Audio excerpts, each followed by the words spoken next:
السلام علیکم ورحمۃ اللہ وبرکاتہ۔ وعلیکم السلام ورحمۃ اللہ وبرکاتہ۔ پہلے میں اپنے استاد کا شکریہ ادا کرنا چاہتی ہوں جنہوں نے مجھے آنے کا موقع دیا۔ تو آج میں آپ کے سامنے کشمیر کی صوفی شاعرہ کے بارے میں اپنی پریزنٹیشن پیش کرنے جا رہی ہوں۔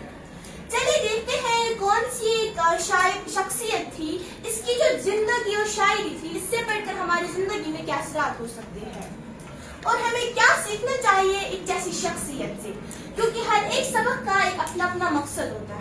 اسی مقصد کے تحت ہماری اس نصاب میں یہ سبق شامل کیا گیا ہے۔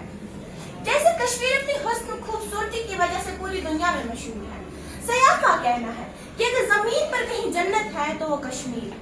مگر اس کے علاوہ اس پاک سے زمین سے کشمیر بڑے بڑے علماء، بڑے بڑے شاعر، بڑے بڑے مفکر جنہوں نے اپنا نام روشن کیا، انہی میں سے وہ ایک شاعرہ تھی جس نے کشمیری زبان کی شروعات کی۔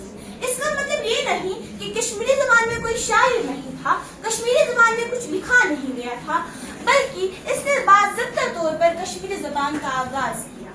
وادی کشمیر میں کوئی ایسا نہیں جو اس نام سے واقف نہیں، چاہے وہ کسی بھی مذہب سے تعلق کیوں نہ رکھتا ہو۔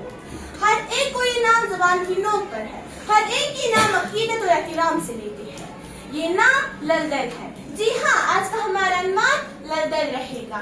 آج ہم جانکاری حاصل کریں گے للدید کے متعلق۔ للدید جو 14ویں صدی کی ایک صوفی شاعرہ ہے۔ پیدائش لوگوں نے اپنے ذہن کے مطابق بہت سارے آراء پیش کیے۔ کہیں مختلف لوگوں نے کہا 1330 عیسوی میں پیدا ہوئی، اور کسی نے بولا 1320 عیسوی میں پیدا ہوئی، کسی نے بولا 1335 عیسوی میں پیدا ہوئی، لیکن مختلف لوگوں نے کہا 1330 عیسوی میں پیدا ہوئی۔ مگر یہاں سوال یہ پیدا ہوتا ہے کہ للدید پیدا کہاں ہوئی؟ تو للدید ضلع پامپور کے گاؤں سنپور میں پیدا ہوئی، ایک برہمن خاندان میں پیدا ہوئی۔ برہمن خاندان جو اپر کاسٹ آف ہندوازم مانی جاتی ہے، جیسے شودراز ہے، ویشیاز ہے، شیتریاز اور برہمنس ہے۔ ان میں سے جو مقدس ذات مانی جاتی ہے وہ برہمنس مانی جاتی ہے۔ للدید بچپن سے بہت زیادہ شریف اور ذہین عورت تھی۔ رواج کے مطابق للدید نے مروجہ تعلیم حاصل کی۔ اکثر و بیشتر لوگوں کی غلط فہمی ہے کہ للدید ان پڑھ تھی، لیکن یہ بالکل غلط ہے۔ للدید کی شاعری، للدید کی فکر، للدید کی روحانیت، ان سب چیزوں سے پتہ چلتا ہے کہ للدید پڑھی لکھی عورت تھی۔ للدید نے اپنی تعلیم سدھ مور یا اسے سدھ بوئے بھی کہا جاتا تھا، اس کے استاد کا نام تھا۔ شادی رواج کے مطابق اس نے اپنی شادی چھوٹی عمر میں کی۔ سسرال میں اس کا نام پدماوتی رکھا گیا۔ چلے جانتے ہیں للدید کی پیدائش اور اصل نام کے بارے میں، للدید کی شادی اور سسرال کے بارے میں، ازدواجی زندگی سے کنارہ کشی کے بارے میں، بڑے بزرگوں کے ساتھ تعلقات کے بارے میں اور وفات کے بارے میں۔ للدید 14ویں صدی کے وسط میں 1330 عیسوی میں پیدا ہوئی، ضلع پامپور کے گاؤں سنپور میں پیدا ہوئی۔ اسے مسلمان للموج یا لل عارفہ کے نام سے جانتے تھے۔ للموج کا جو میننگ ہے وہ ہے بزرگ خاتون، اور اسے ہندو جو تھے وہ لل ایشوری کے نام سے جانتے ہیں۔ چھوٹی عمر میں اس نے اپنی شادی کی۔ اس کی سسرال میں اس کا نام پدماوتی رکھا گیا۔ ساس اور شوہر للدید کے ساتھ بہت برا سلوک کرتے تھے۔ للدید کی ساس کھانا پروستے وقت للدید کے برتن میں ایک بٹا رکھتی تھی تاکہ چاول زیادہ لگے، لیکن للدید نے کبھی شکایت نہیں کی۔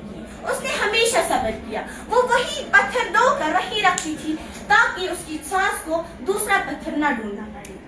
سسرال کے یہی مظالم سہتے سہتے یہ صبر پیمانے سے لبریز ہو گیا۔ انہوں نے اپنی گھریلو زندگی کو خیرباد کیا اور ایک صوفی شاعرہ بن گئی۔ حضرت امیر کبیر میر سید اللہ حمدانی جب للدید نے اسے دیکھا تو اسے لاج آئی، شرم اور حیا کی وجہ سے وہ تندور میں کود پڑی۔ یہ واقعہ ان کی پاکو امنی اور روحانی کی نشانی سمجھا جاتا ہے۔ حضرت شیخ نور الدین نورانی جب پیدا ہوئے تو اپنی ماں کا دودھ نہیں پیتے تھے، تو للدید نے اسے اپنی گود میں لیا اور کہا، ننھے دنیا میں آتے ہوئے تمہیں شرم نہ آئی تو دودھ پینے میں کیا شرم؟ یہ بات سن کر اس نے دودھ پیا۔ معروف قلمکار اور ایم جے اکبر صحابی اس نے اپنی کتاب میں لکھا، جس کتاب کا نام کشمیر بیہائنڈ دا ویلی۔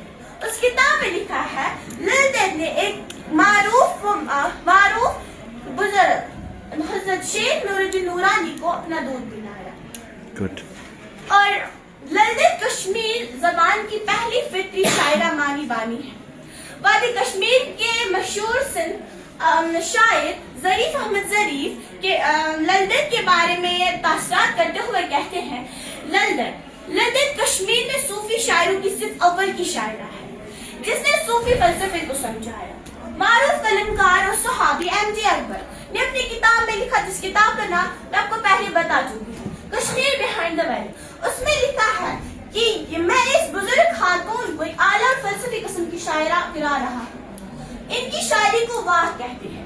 واق کا مطلب کلام یا بات. یہ واق 4 مصروں پر مشتمل صوفیانہ کلام ہے. Good. ان کی شاعری میں وحدانیت, صبر, ذات, پاک اور رنگ کو مٹانے کی اور انسانیت کا درس ملتا ہے. مشہور قول ہے ان کے استاد سید مول نے اسے روحانیت کی تعلیم دی تھی. اس کی وفات بہاڑا